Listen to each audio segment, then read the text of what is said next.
Welcome to the Tortured Man, MANCAST episode 29. We are talking about the NFL week 2 reactions and plus our predictions for week 3 moving forward. And we're going to let Chad jump in and start it off. What do you have to say about week 2? Well, one really fun way to kick this off is let's talk about some anomalies, some wild stuff we saw this week.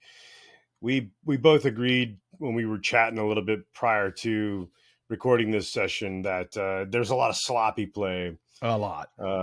Unfortunately, that carried over from week 1. That just kind of continued.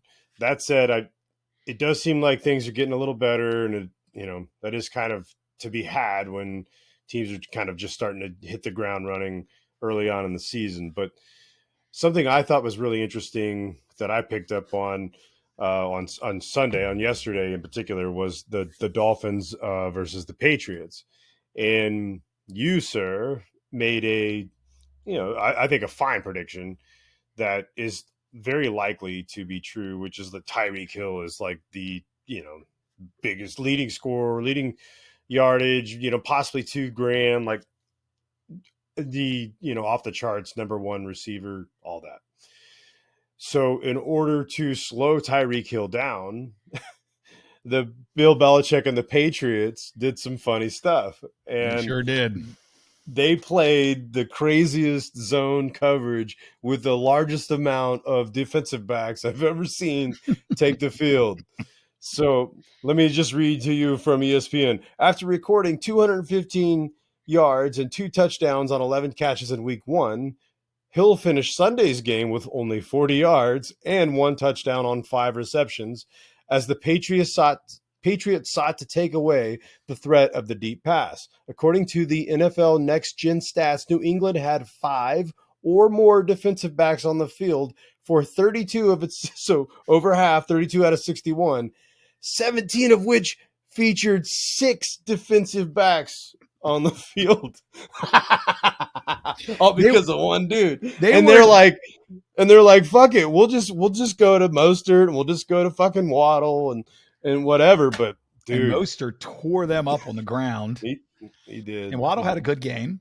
But it's ironic. I mean, they were doing a nickel defense +1 just to cover one friggin' guy and then got destroyed by everybody else. And that's the downside to trying to stop Tyreek Hill. And New England, to be fair, has pretty good defense. So, and he still scored a touchdown. So even when he can't put up large numbers, you're expressing so much time and effort on him that the rest of the team destroys you anyway, and you still lose. So congratulations, Bill Belichick. Yeah, you've spent too many resources on this one guy. But you know what? I'm glad he did that, because it's like, what do you have to do to take this guy away? Well, this is what you have to do to take that guy away, but you leave all these other guys available. Yep. Another thing that I saw that kind of bothered me a little bit was the Detroit Seahawks game. I like Dan Campbell as a coach, but he has a tendency to be overtly aggressive. Yeah. They went for it on 4th and short 4 times and failed 3 times. And they failed late in the 3rd quarter, giving the ball back to Seattle with only a half a field to go. Right? Like they could have punted that ball deep back in, catty cornered it, stuck them inside the 10-yard line, and let their defense get involved. Biting kneecaps. Right. It's silly to take those kinds of risks. You're in the NFL, man. This isn't college football. If you're going to give the Seahawks only 50 yards of field, they're going to score. And they did, because you got reckless. You got to stop doing that. You can't be reckless when you have your game in hand. It's okay from time to time. Look, if you're late in the 4th and you're losing and you're taking risks, fine. When you have the lead late in the 3rd, you don't make a mistake like that and get a professional football team only a 50-yard field. That's stupid. And Dan Campbell cost the Lions a game yesterday, not the players. Yeah, it was a meathead move. He does some meathead moves. And that's why I was doing the whole bite the kneecap thing, because he is kind of a meathead. And sometimes he just You're like, come on, dude. He's You just got getting to be a overly aggressive little for more no intelligent reason. about this. Yeah, you got to be a little I mean, more that's the kind of reserved. stuff you do if you're the coach of Arkansas University, not if you're the coach of a professional football team. Right. So some other stuff that I find very interesting. Okay, we got to talk about Puka Nakua. Pikachu. What this kid is doing is ridiculous. He's the only person in NFL history to catch 25 passes in his first 2 professional games. The only person in NFL history to catch 10 passes and have 100 yards receiving in 2 consecutive games to start his career. That's insane. Dude, I don't even know who this kid was until he ended up in the NFL. It's unbelievable what he's doing. They lose what some would say is one of the best wide receivers in the NFL who's not even on the field for them. And then they find this kid out of nowhere. It's ridiculous. But when Matty Stafford is healthy and on his game, he can take somebody like that who has the raw talent and make them a king. I agree, but still, he's the only person to ever do it. So it does say it's an anomaly. Dude, Let's just put it that way. Yeah, I'm not going to take it away from him by any means. It's an anomaly, and it's really interesting. I just think that's a really interesting thing. And I think the Rams, to your credit, are probably a better football team than I was giving them credit for. They played Bolts football yesterday, and they could have won that game. 49ers did, in my prediction, proved to be a little bit too much for them, but I didn't expect them to hang around that long, and good on them. And Matthew Stafford looked amazing yesterday. Yeah, he's really looking good. In control of that football team, 100%. Yep. Here's another little interesting tidbit that I like. The Giants were outscored 60-0 in their first 6 quarters and then put up 31 consecutive points and won their second football game. They come back to win. It was crazy. It's like, here we go again. What is happening to the Giants? And it's like at halftime, something that just everybody all clicked at the same time, and they went out and put up 31 points and a half and smoked them on the backside of that football game and won. Now, granted, it was the Cardinals, right? So it's got to take that with a grain of salt. But still, considering where they were after 6 quarters, down 60-0 in their first 6 quarters, to put up 31 in the second half and pull out a win, I got to give a hats off to that one. Unfortunately, that fucking Cardinals, that shit field strikes again, and Saquon Barkley blows up an ankle. Right. I don't, I hope it's okay. I hope, he's only a week or two. I hope he's not gone long. So, because fuck the Giants, I just want to see him, good. I got two stats. Actually, I got 3 stats in a row that are just really interesting. We'll go through them quick. I want your take. Sure. The NFC is currently 6-0 against the AFC. Oh shit. That's a good one. Who would have thought that at the beginning of the year? That's something right there. 6-0. How about this one? You're gonna love this one. The Jags are 9-1 versus the rest of the NFL over their last 14 games. Where are the other 3 games? Against the Chiefs in that time period, they're 0-3. Yeah, I was gonna say the Chiefs. Yeah, so they're 0-3 against the Chiefs in the last 14 games and 9-1, or 13 games, and 9-1 against everybody else. That's an interesting stat. And here's one, because we talked about the Patriots right off the bat. The Dolphins, with Tua as their starting quarterback, are 5-0 against the Patriots. Yep. Just absolutely own Bill Belichick, dude. So I think that's really interesting. And one other thing I got a couple other things here. We'll go through them quick. I don't know how it'll all work out for him, but I was high on this kid coming out of college.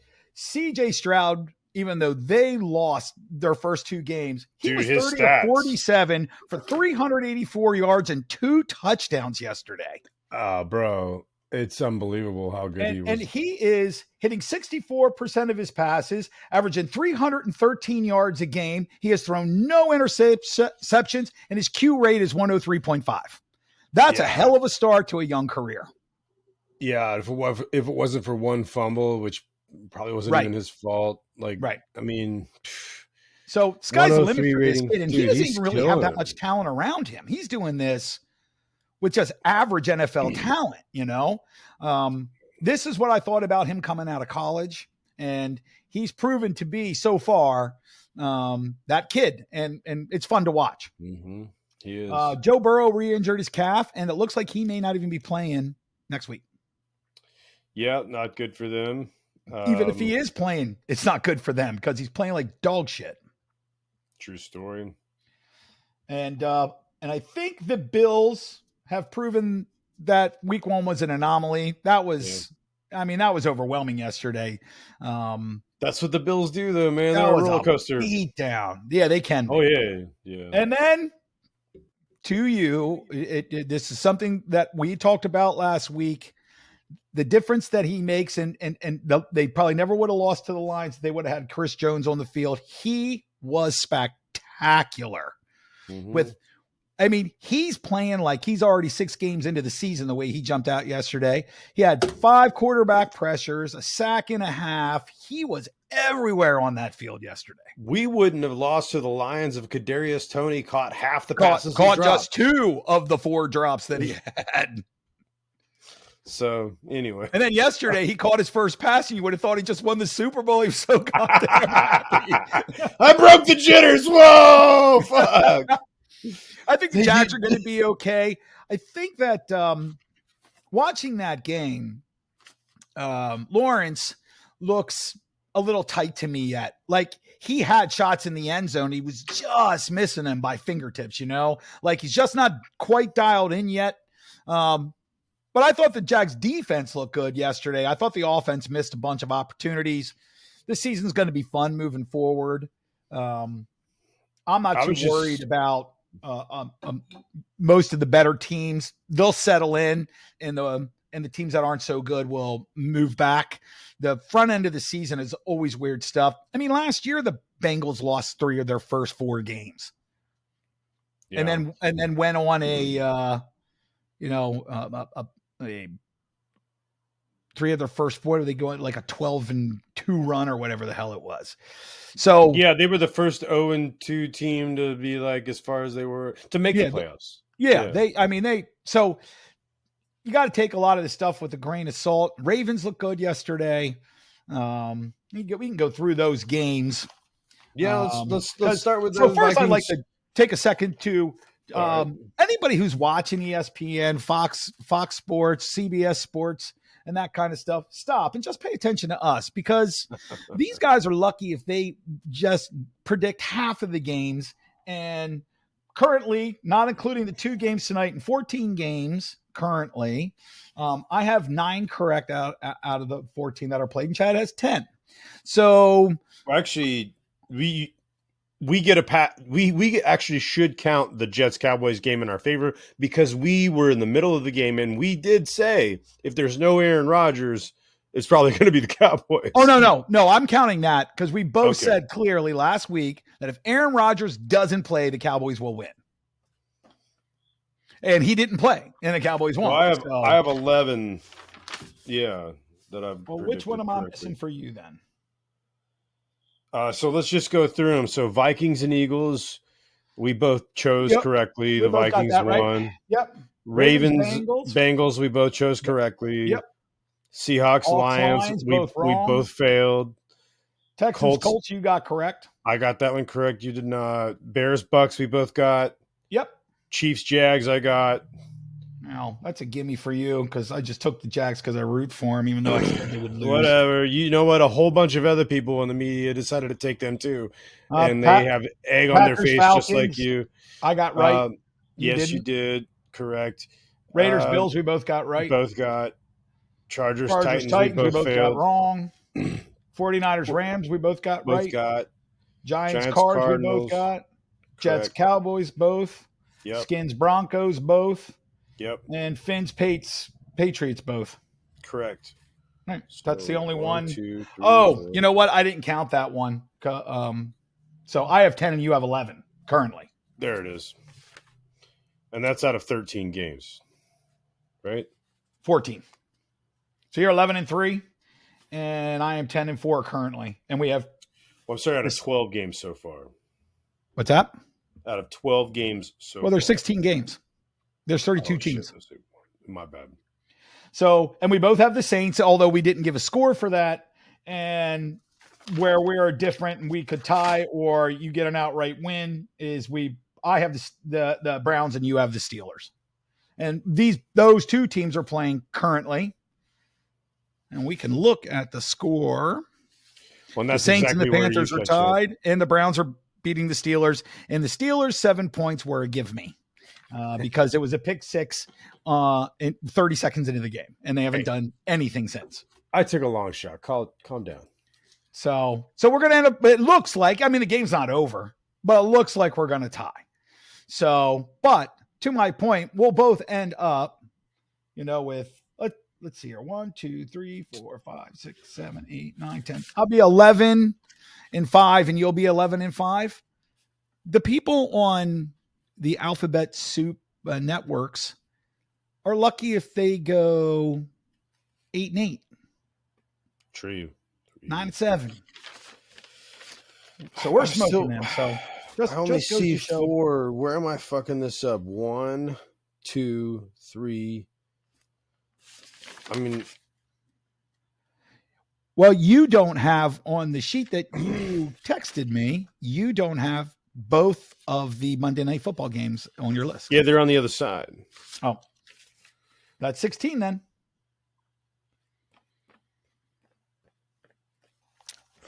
Yeah, I've definitely got 16 listed, but I've only got 1, 2, 3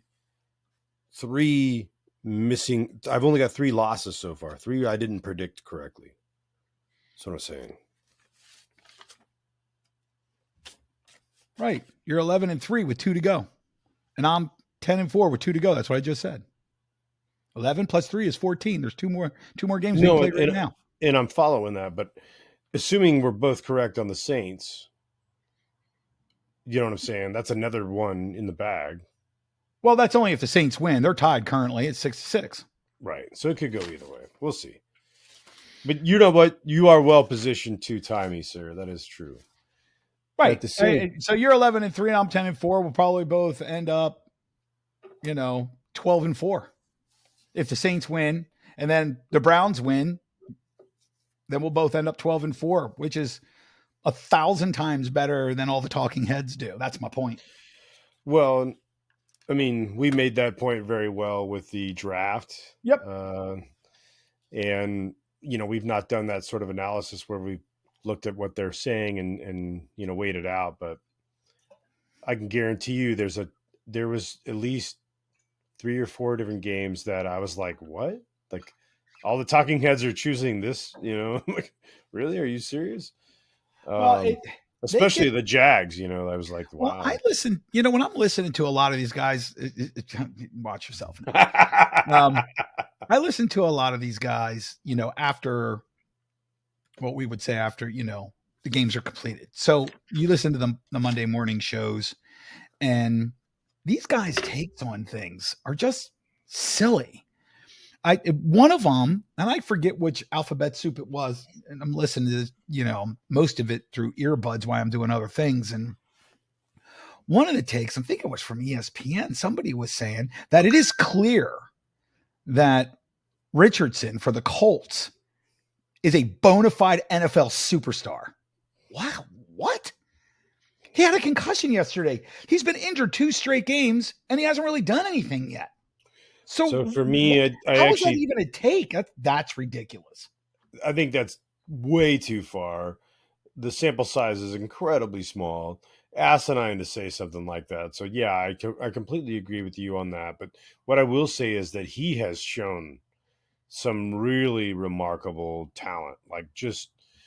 I was like, okay, yeah. I mean, this guy's a freak of nature, an absolute stud on the field in college, but he's showing some of that similar prowess on NFL stage now.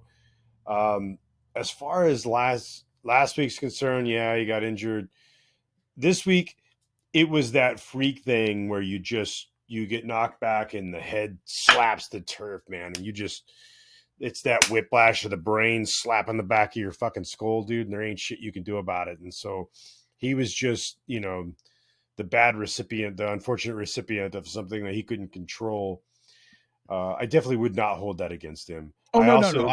don't but hold anything against Richardson. I'm just but saying it will be that kind of a detrimental. take is silly. Oh, way too far. Way too far.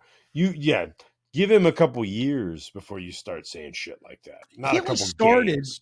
he only started 12 college football games. That's it. So I'm saying 2 games in the NFL and you're already crowning this guy. That's Yeah. asinine. Now he's green, obviously, and he's going to make a lot of mistakes. But the same guy was making the argument that they should make sure that he plays next week. If he's cleared, he should automatically play. Is what he was saying on top of that. And I'm thinking there is no reason to risk this kid's health at all for a team that, if they're lucky, will win 5 games this year. And another thing is, like, guys who are super gifted physically like that, they're genetically freaks. They tend to fall into a groove where they rely on their physical prowess more than, Absolutely. their Yes. ability to calculate and like dissect people. And when they do that, they fall into a groove, and then defensive coordinators figure out how to fucking pick them apart. And we've seen that too many times. So It's over and over again, right? Mm-hmm. Like when Kyler Murray came out, everybody was screaming about, wow, what a talent. And I was saying over and over again, they got film on this kid. He's too small. This will not last. And it didn't.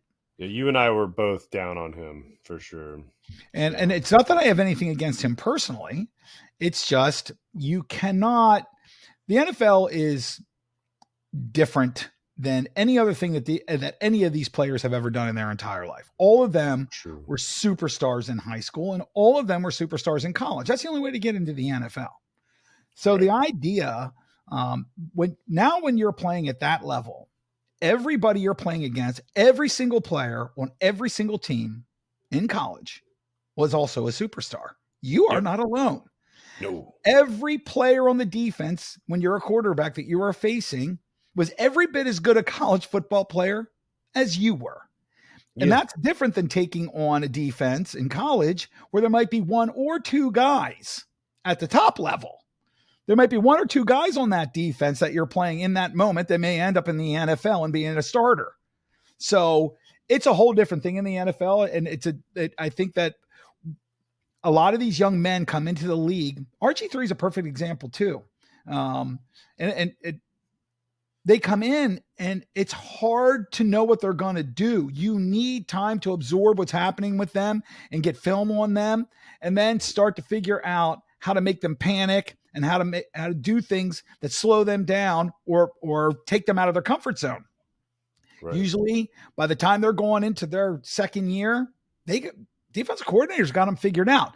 The good players, they mature and they learn how to stay in the pocket, and they learn how to use their athleticism only when necessary, not as their first call to action, like a Cam Newton, right?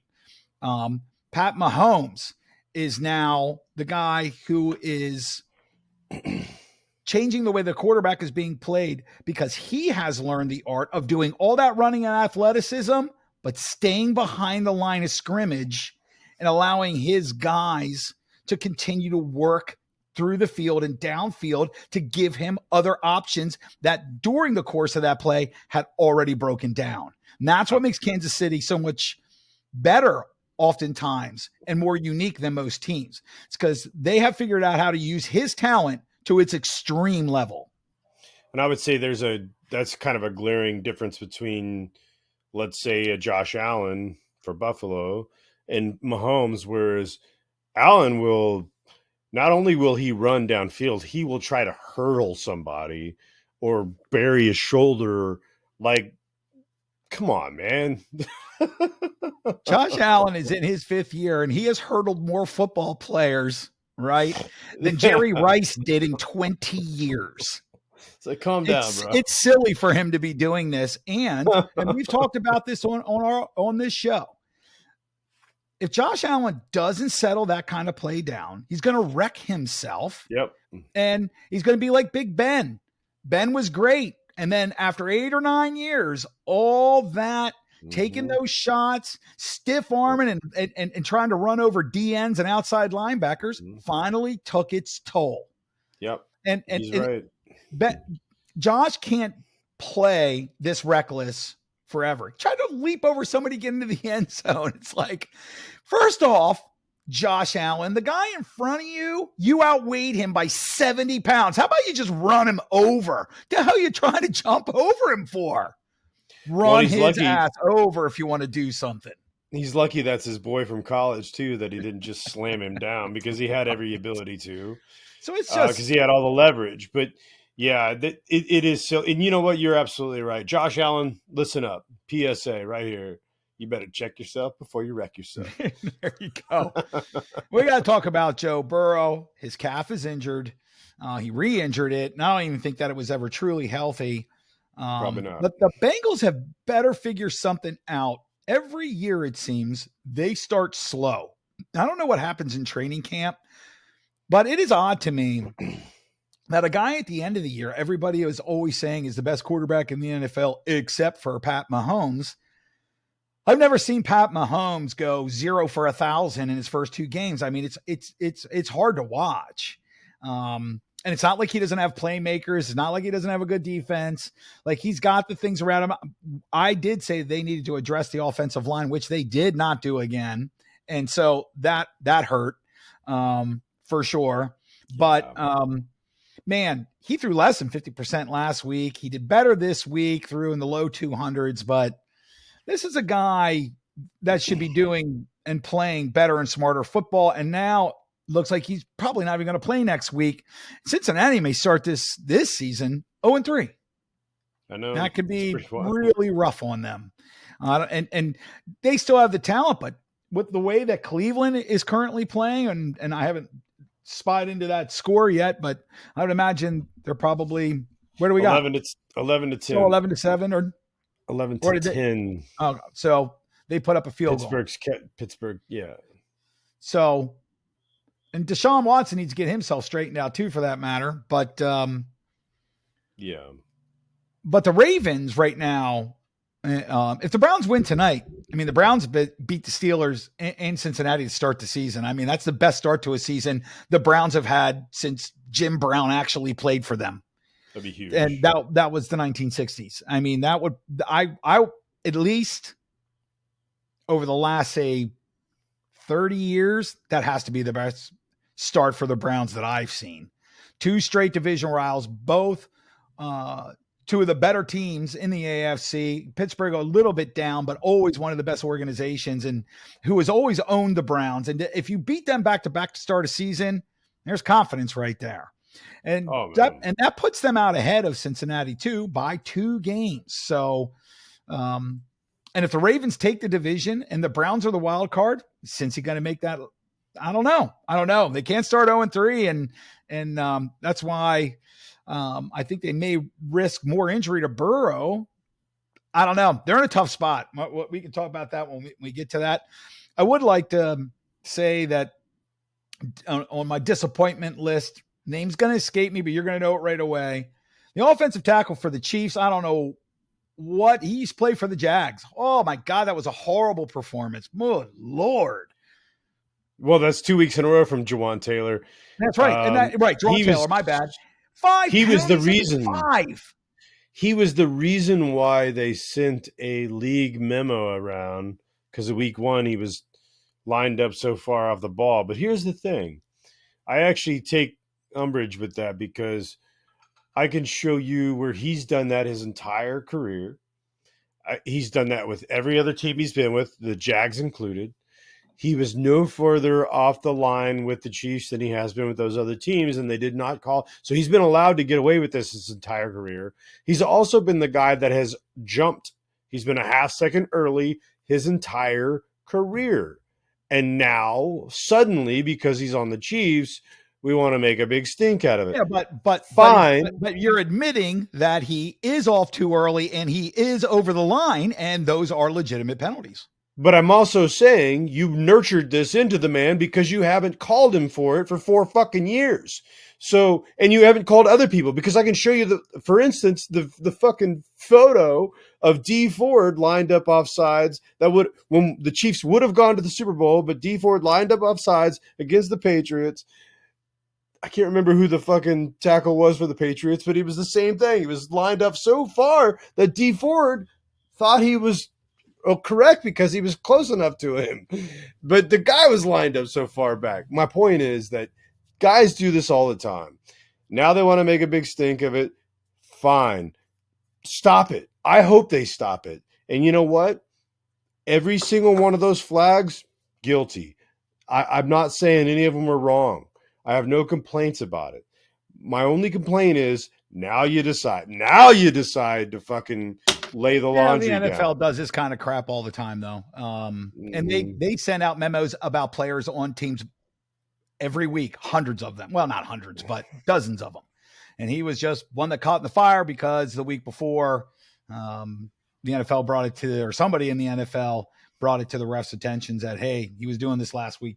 Make sure it doesn't happen this week for whatever reason. I don't think they're singling the Chiefs out personally. I'm not saying that. It's just funny. And here's all I'm saying too, is if he can't, and this is the other side of it. This is where I'll own it. If he can't figure it out and he can't fix it, then he's not a fucking pro now, is he? All right. Well, Andy Reid will get that fixed this week would be my guess. Right. And by the way, it won't just be Andy Reid. It'll be the offensive line coach will make sure that whoever is beside him, if they see him leaning too forward, they'll tell him to inch it back. I wouldn't be surprised if you watch next week. I wouldn't even be surprised to see Pat Mahomes go over and smack him on the back to get him to move back a little bit. They'll all work together to make sure that it doesn't happen. Kenny Pickett to George Pickens for 71 yards. Woo! Touchdown. 16-11. So now they're winning 17-11 if they make the extra point. Right. Well, good on them. Interesting. Anyway, it's still only second quarter. So yeah, got a long way to go. A lot of football to play, for sure. So absolutely. And that other game is 13-6 NOLA. So yeah, I would imagine that they'll win. I looked at some of it's interesting. If you look at, I'm going to go to it right now. I thought it was interesting how lopsided everything was, even though the New Orleans hasn't put up much here. So they're up late in the third quarter, but right now, New Orleans has twice as many total yards, twice as many passing yards, twice as many rushing yards. Twice as many points. And you would think that they would have more points up, actually, than I'm teasing you. Than that. Derek Carr is playing average to below average, to be fair. And I'm going to take a look real quick at the kid. And where's he at? Yeah, he's 11 for 20 for 84 yards. Yeah, man. Yeah, pedestrian. Blow pedestrian. That's terrible, actually. And that's been him so far. I mean, it's only game 2, but he didn't even complete 50% of his passes last week. He's got a long way to go. And this is what we said. Look, this is what I said about him. The irony here is where CJ Stroud is doing so much better. The system that CJ Stroud is in the Texans actually fits Bryce Young a whole lot better than Carolina's does. Carolina's setup is for a larger, bigger, stand in the pocket kind of quarterback like CJ Stroud. I always thought that thing was so weird and so flipped. You've said that since the draft, so it just doesn't make any sense. And you just don't draft. This is what happens even in the NFL, even with people who do this for a living and people who are learned and smart and very skilled at what they do and their scouting and all that, is they get wrapped up about players and what they did in college, even though it doesn't fit the scheme that they're using. It makes no sense. While Bryce Young is, let's just say he was the most talented player in college football. So what?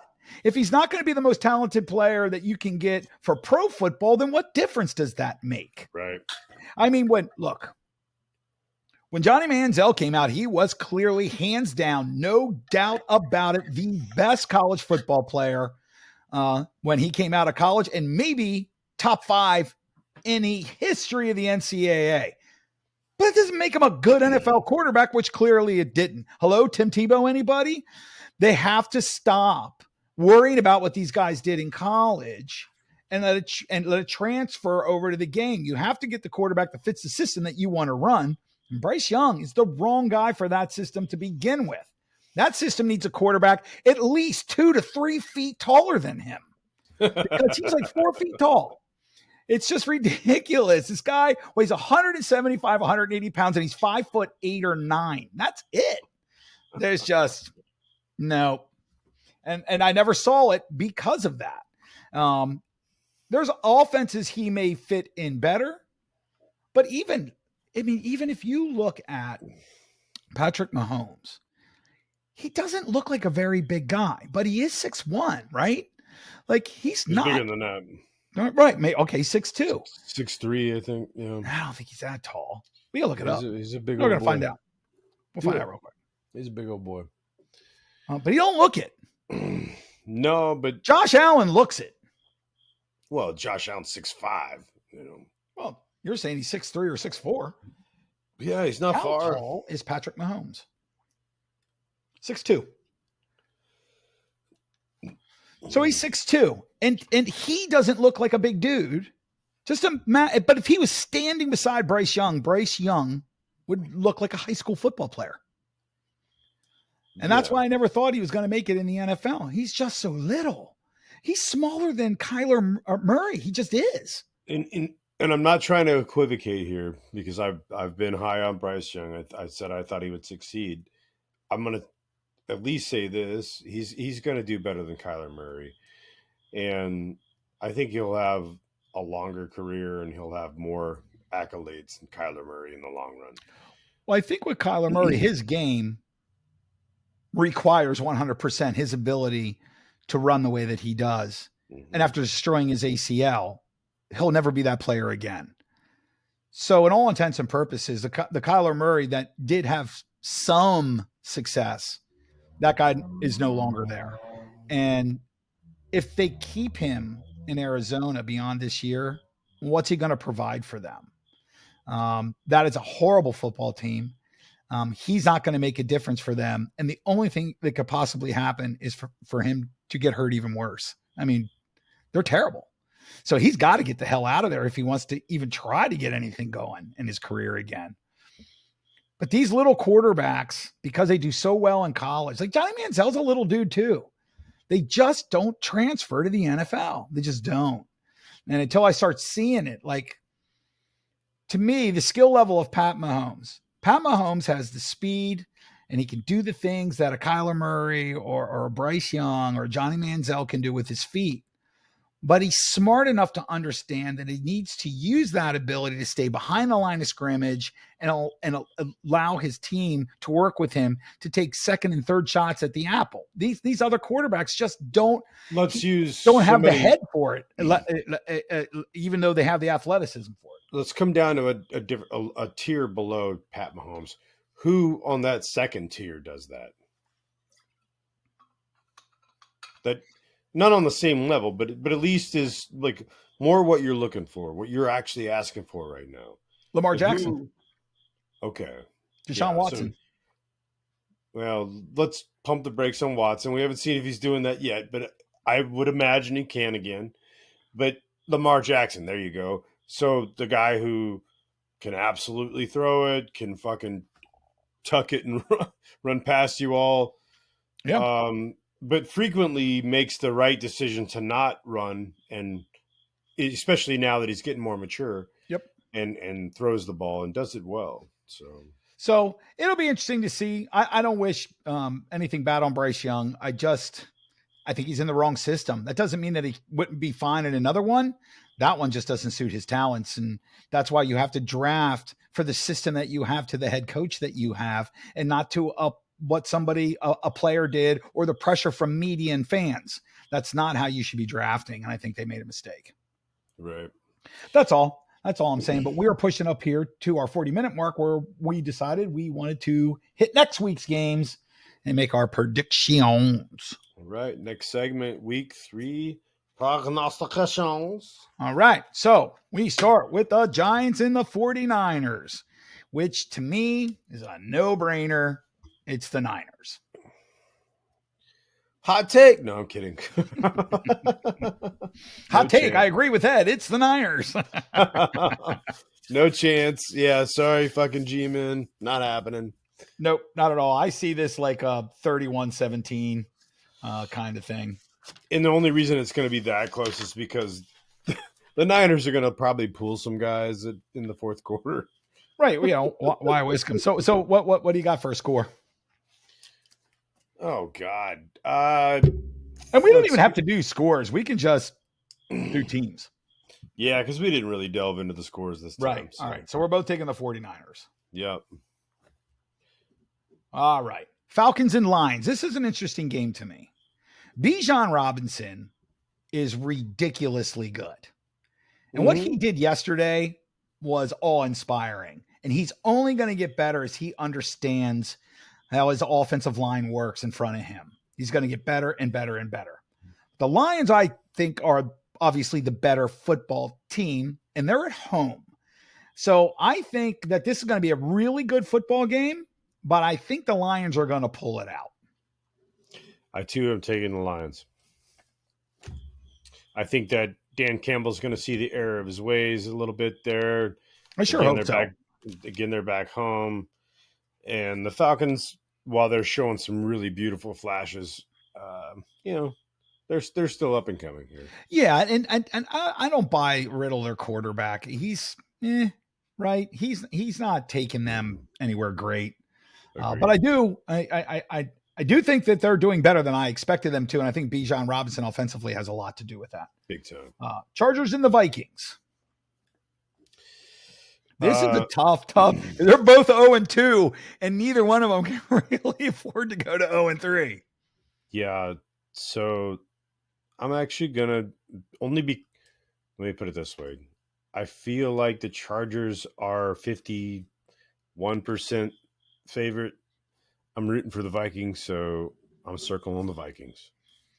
All right, I'm taking the Chargers because I just think they're the better football team. Mm-hmm. Now, that doesn't mean much. I think the Chargers, Staley, I think is his name, their defensive coordinator.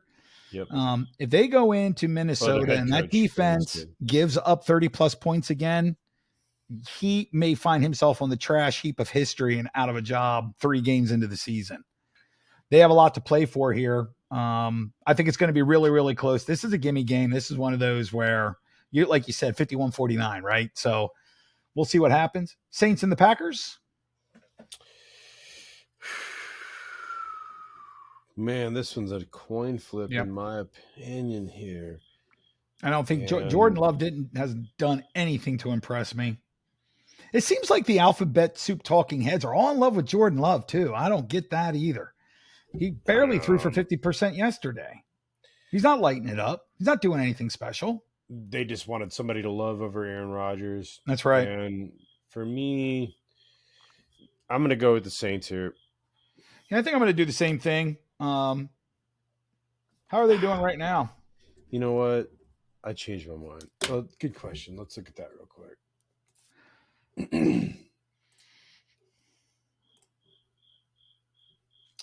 So, the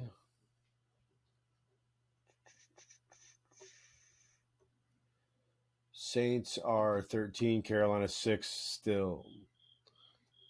That game started early, though. It should be probably in the middle of the fourth quarter by now.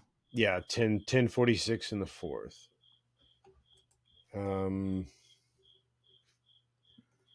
Yeah, so we'll see how that unfolds. All right.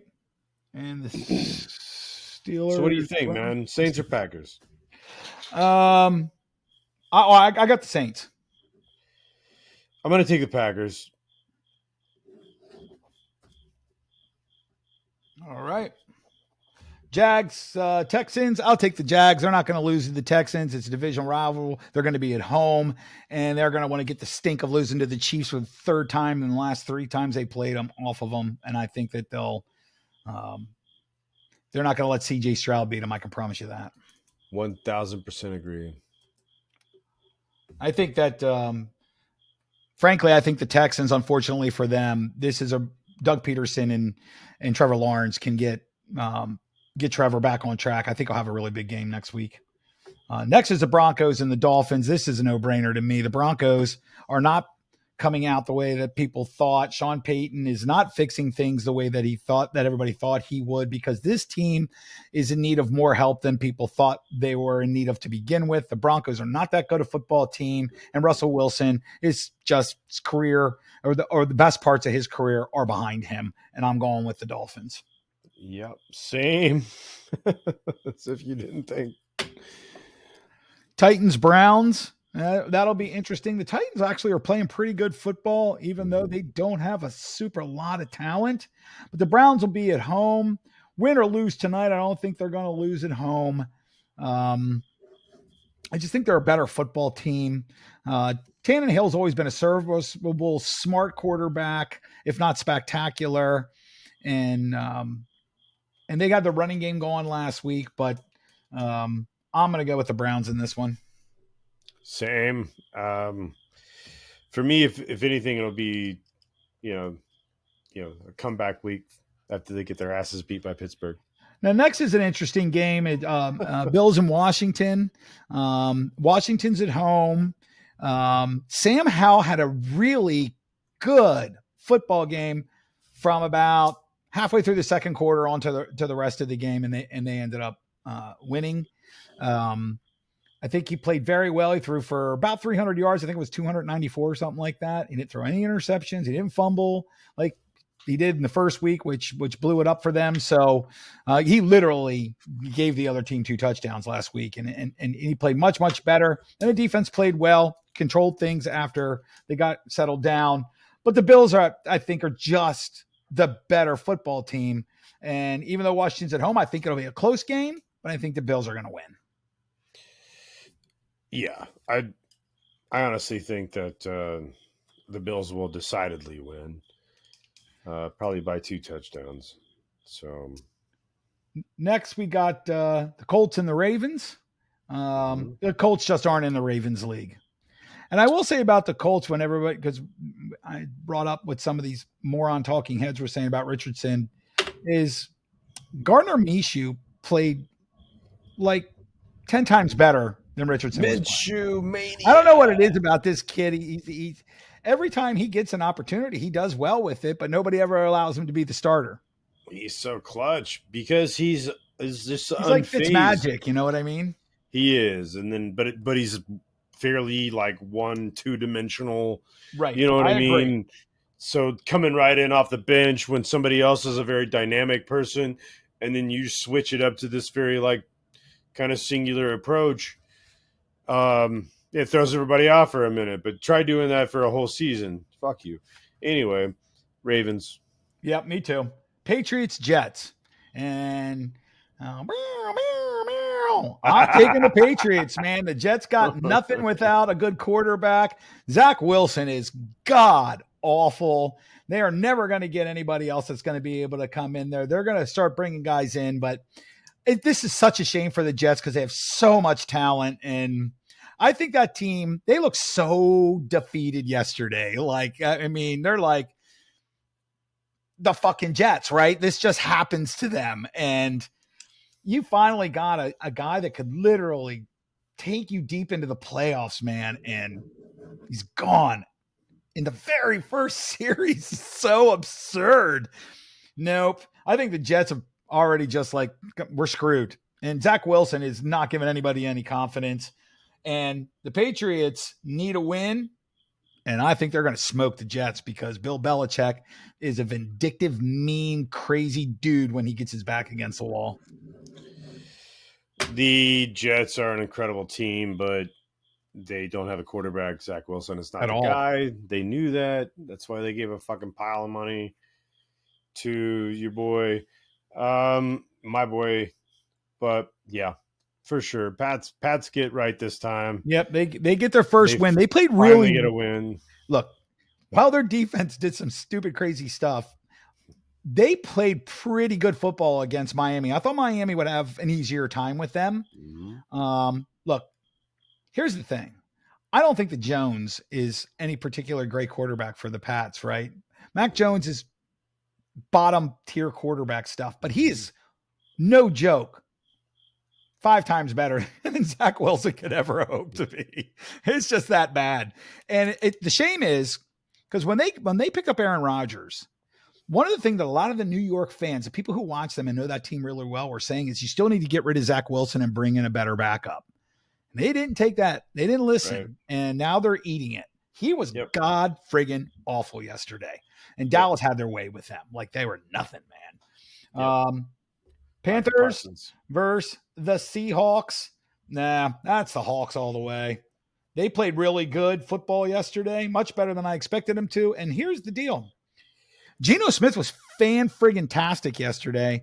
He is a real leader on that football team. And we both thought the Seahawks were a borderline playoff team. The Panthers absolutely are not. And this is a win the Seahawks have to have. They can't lose a game like this and expect to make the playoffs. So this is a win for them. Yeah, that overtime victory yesterday was wild. Yep. With that Seahawks game. But so what else we got? Bears and the Chiefs. Clearly the Bears are going to run away with this one. My God. I'm not even asking you. We don't even need to talk about this. It's just that's why over. I said what else. That's why I said what else we got. If the Chiefs spotted them 21 points, they're still winning this game. They're at home too. I mean, and the Bears are just look. I want to say this. Justin Fields is getting beat up by the regular press.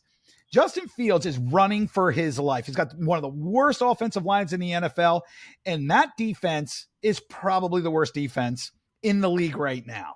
Bears are god friggin' awful, man, and that kid is running for his life. It is not his fault what's happening there, and I pray to God they don't pick up his option and they allow him to leave and go to a franchise that can actually take advantage of this kid's talents. Did you hear that Kansas City restructured Patty Mahomes' contract today? Sure did. And it's funny. The reason why is because they didn't get to do a long-term deal with Chris Jones. And so they needed one of their big stars to do a new contract so they could free up some money so they could kick the can down the road, as they say. And Mahomes is like, yeah, okay. So all they did was just guarantee a bunch of upfront money and then, kind of back in some stuff, and it will restructure it again in a few years. And now they've actually freed some cap space. So I'll be interested to see kind of what they do with that here mid-season. And everything is still guaranteed to him. That was already in the previous contract. So it's a win-win. Yeah. It's a win-win. Next, we got the Cowboys and the Cardinals. Cowboys are probably going to win that game by like 100 points. You think? Here's the problem. It's in Arizona, right? Yeah. Yeah. So how many of their players get injured? Oh, and the Cowboys? Probably half of them. That's what I'm saying. On that shitty-ass turf. Shithole of a stadium. And they have a high propensity for getting injured too. So, but I think Cowboys will jump out so far ahead that they'll coast and they'll get a lot of guys off the field. Steelers Raiders, that's an interesting game to me. I think they're very evenly matched, actually. Steelers are playing better tonight than I expected them to. I'm going to take a look at something here quick with Kenny Pickett, see where he's at. I'm definitely taking Steelers on he barely completed half of his pass at 10 and 19. So nothing great going on here other than a slugfest between two teams who ate each other's guts. The Raiders are at home. Steelers are on the road. Raiders have been playing pretty crappy football. I think I'm going to go with the Steelers on this one. You and me both, Chief. Right away, I was like, Steelers. I got to tell you, for the first time, I watched a lot of this Raiders game yesterday. Jimmy Garoppolo sucked out loud. It was bad football. It was just bad. And I don't know what's going on there. Raiders are weird to me. Like there was a time where you could always count on the Raiders to be good. Like when the Raiders first started in the AFL in 1960 all the way up until the mid 1990s, that team never had a losing season. Like, they were always right there all the time. And since Al Davis died, they've been dog shit, man. Terrible. Yeah. That's because his son Mark is a moron and has no clue what he's doing. So as a Kansas City fan, we went from being diehard Raiders haters. That was our biggest rivalry. It shifted then to the Broncos for the whole, 2000s. Yep. Because the Raiders fell off. And now I'll still fight with everybody because I still hate the Raiders more than anyone. I still hate the Raiders more than the Broncos. It doesn't matter. So, I'll give a little more grace to the Broncos, but the funny part is at this point, the Broncos, they're such trash, dude. They are the worst. They're absolutely the worst team in the AFC West, hands down, no question asked. And it's been that way for years. Well, here's the thing too, for me, like, I'm not Redskins, Cowboys, right? When Cowboys fell on hard times there in the mid to late 80s, in Jerry Jones' first couple of seasons, and Dallas was already struggling. And there was a season where Dallas went 1-15. And as much as I hated them, I'm not saying I felt sorry for them, but it was no fun when the Redskins were beating the crap out of them and they were that bad. That's no fun. I want to beat your ass because you're good. If you're the bottom dweller of the conference on everything that we do, whipping your ass doesn't prove anything. So I always wanted them to be at least mediocre to good, so that when we beat them, it actually hurt them. Right? If you beat an 0-13 football team, who cares? Right. Next, we got the Eagles and the Bucks. To me, that's a no-brainer. The Eagles are vastly superior, and Baker Mayfield's going to be facing a defense that's probably going to end up eating his shorts, and so I don't see how the Bucks win this at all. I don't see how you would choose against the Eagles. Right. They're not even playing good football, and they're 2-0. If they were playing the Niners or somebody like that, it's a different story, but they're playing the Bucks, so sorry, right. Bucks. Baker's been playing really well, but he's still Baker Mayfield. Right. And then the last game is the Rams and the Bengals. And this is really interesting. I am going with the Rams. And it's hard to believe that the Bengals will start 0-3. Matthew Stafford is playing out of his friggin' mind right now. And clearly Joe Burrow isn't.